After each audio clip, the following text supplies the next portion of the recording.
Pada hari ini saya akan beritahu cara bagaimana pembentukan bayangan pada cermin datar, cermin cekung, dan juga cermin cembung.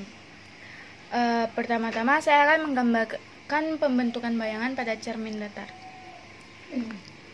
Kita gambarkan terlebih dahulu sumbu utamanya.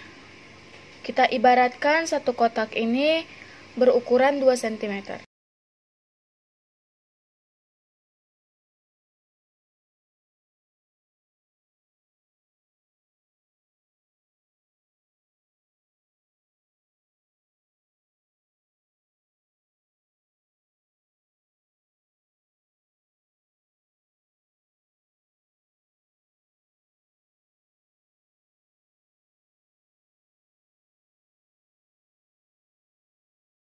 Lalu saya akan menggambarkan cermin datar. Cermin datar berarti gambarkannya garis lurus ya.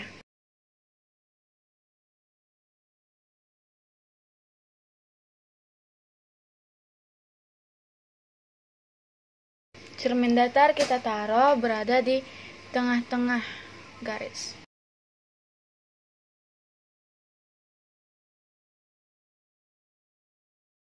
Lalu saya meletakkan benda di sini.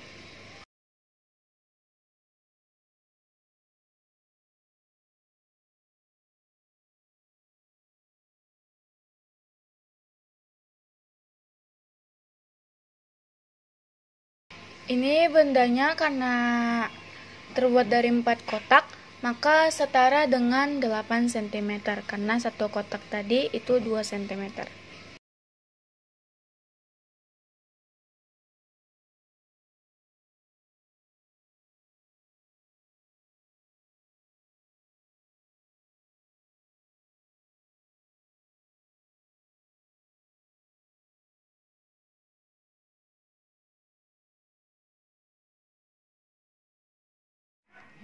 Saya akan menggunakan warna orange untuk menggambarkannya.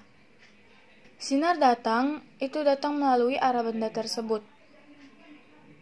lalu dipantulkan kembali ke arah benda dan digambarkan dengan garis putus-putus.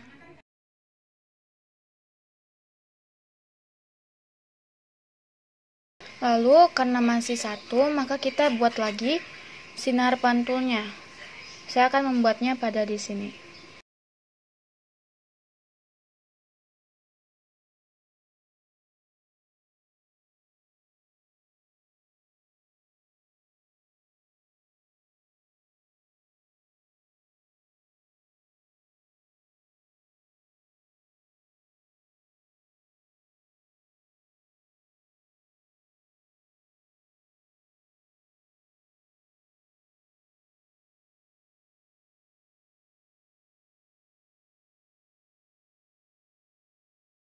Nah, karena titik dari perpotongan antara sinar pantul ini belum bertemu, maka dia diperpanjang.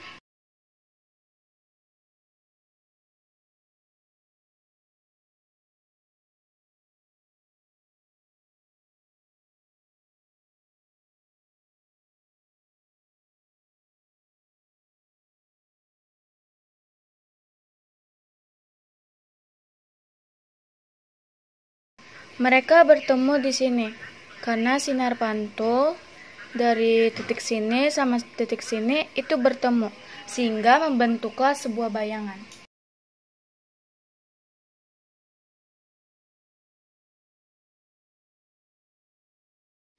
Bisa kita lihat bahwa bentuk benda dan bentuk bayangan itu sama sehingga bentuk bayangan itu 8 cm.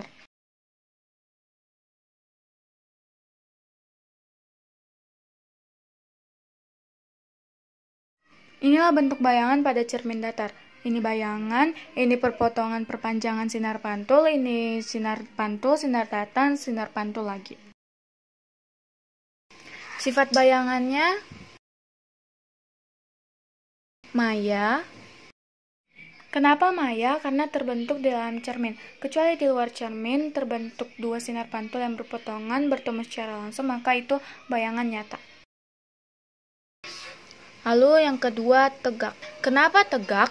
karena si bayangannya ini terbentuk ke atas. Ketiga, itu jaraknya sama. Ini kan dari jarak benda ke cermin itu berarti 12 cm. Kecuali dari titik sumbu ini ke cermin itu baru 14 cm.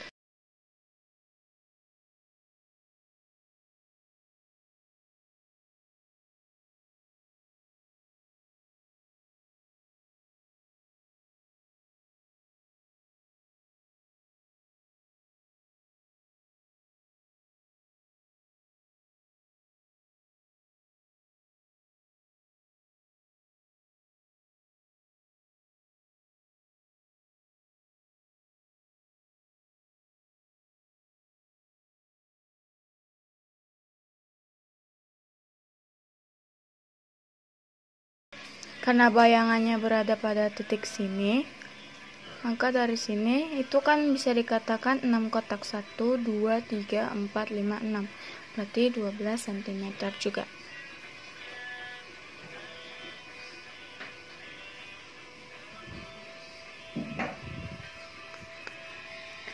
Maka terbentuklah jarak yang sama.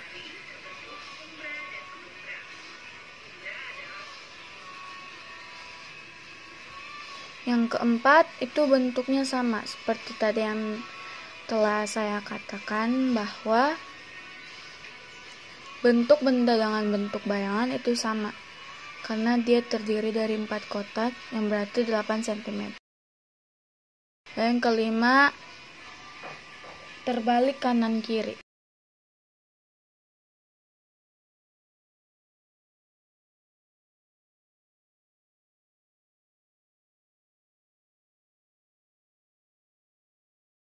Maka jadilah seperti ini pembentukan bayangan pada cermin datar. Lalu yang selanjutnya kita akan menggambarkan cermin cekung. Pembentukan bayangan pada cermin cekung. Yang pertama, cermin cekung itu memiliki 4 ruang. Kita gambarkan terlebih dahulu garis normalnya.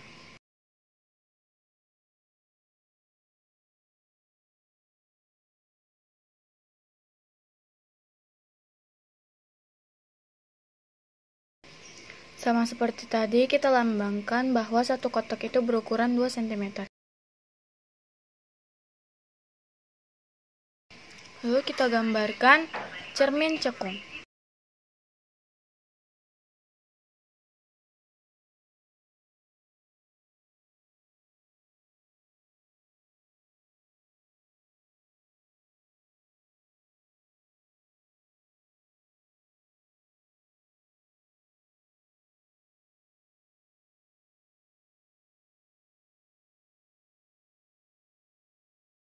Titik yang memisahkan cermin dengan titik fokus.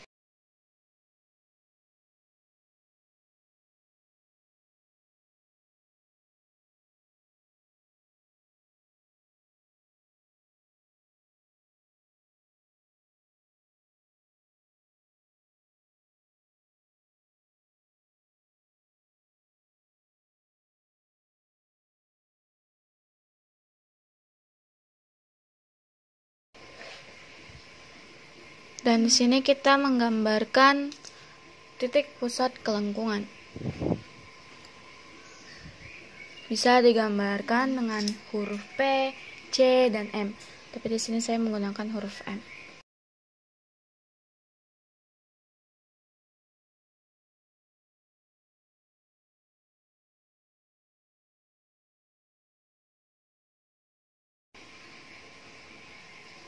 Ini ruang 1, ini ruang 2, ini ruang 3. Ini bisa dikatakan seperti sumbu utama ataupun garis normal.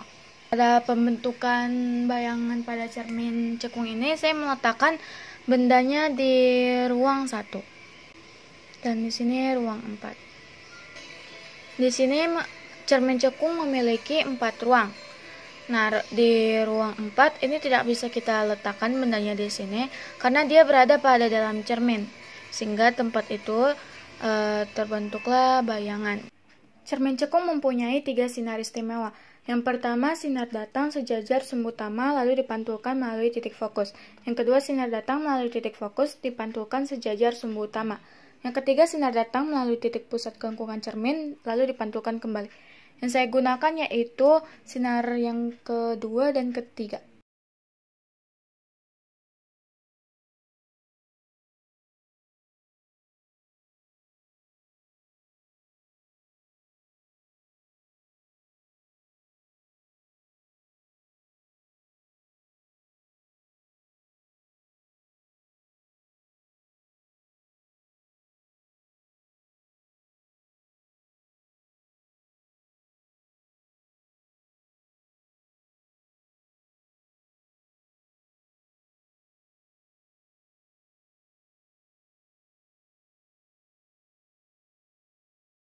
Karena ini sinar, maka kita gambarkan dengan gambar warna biru.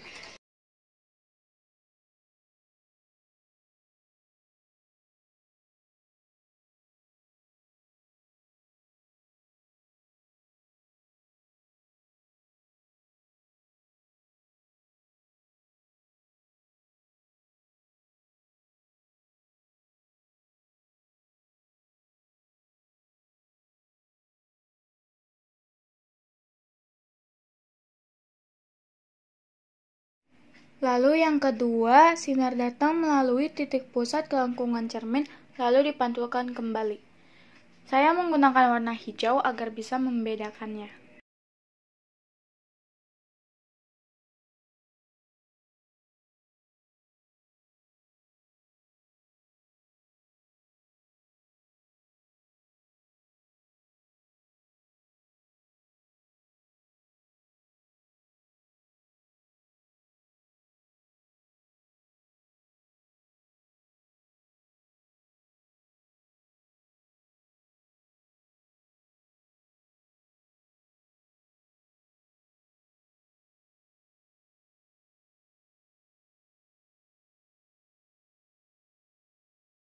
Nah, karena pada di luar cermin ini perpotongan antara sinar pantul tidak bertemu, maka kita perpanjang lagi ke ruang 4.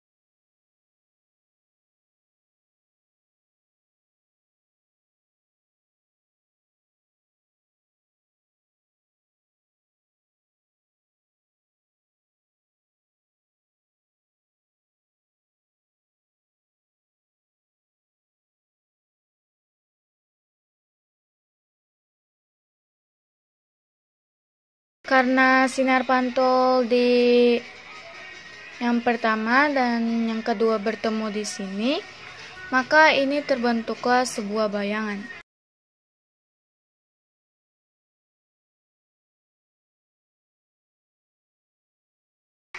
Maka sifat bayangan adalah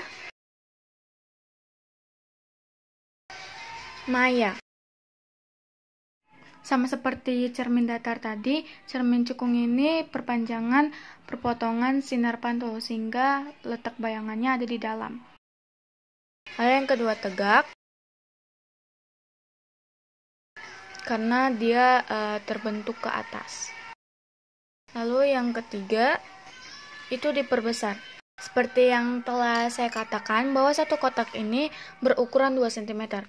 Karena bayangannya ini ada 2 kotak, maka jadinya 4 cm. Nah, di sini terbentuk 1, 2, 3, 4 kotak. Maka berarti ukurannya itu 8 cm. Makanya ini diperbesar karena bayangannya lebih besar dari bentuk bendanya. Lalu yang keempat di ruang 4.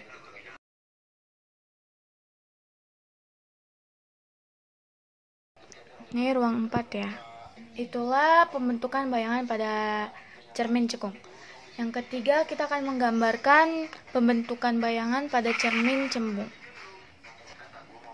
Kita gambarkan dulu garis normal pada cermin cembung.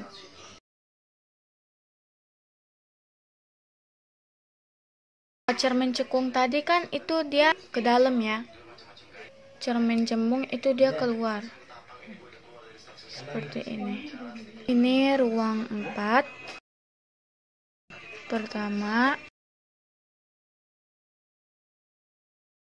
Ini titik F atau titik fokus.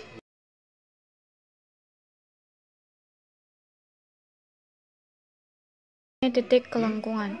Bisa digambarkan dengan huruf F. Ini ruang 3.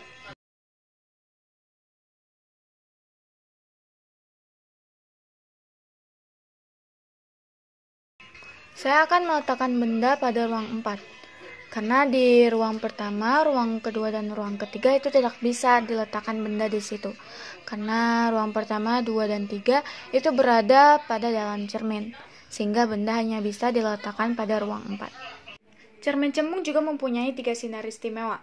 Yang pertama, sinar datang sejajar sumbu utama seolah-olah dari titik fokus.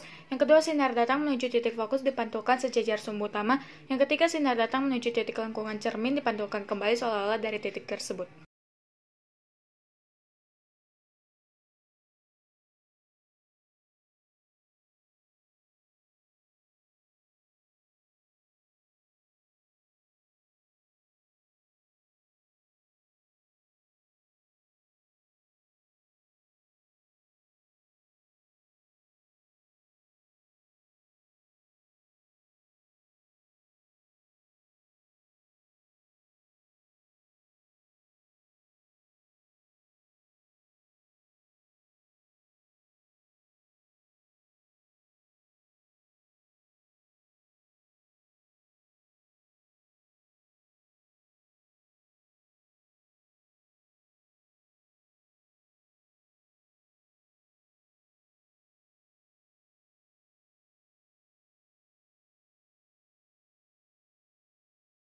Maka sifat bayangannya, yang pertama, itu selalu maya.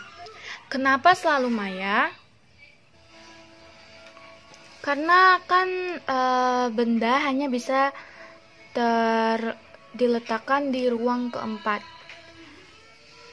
Maka bayangannya akan terbentuk di dalam cermin, sehingga dikatakan selalu maya.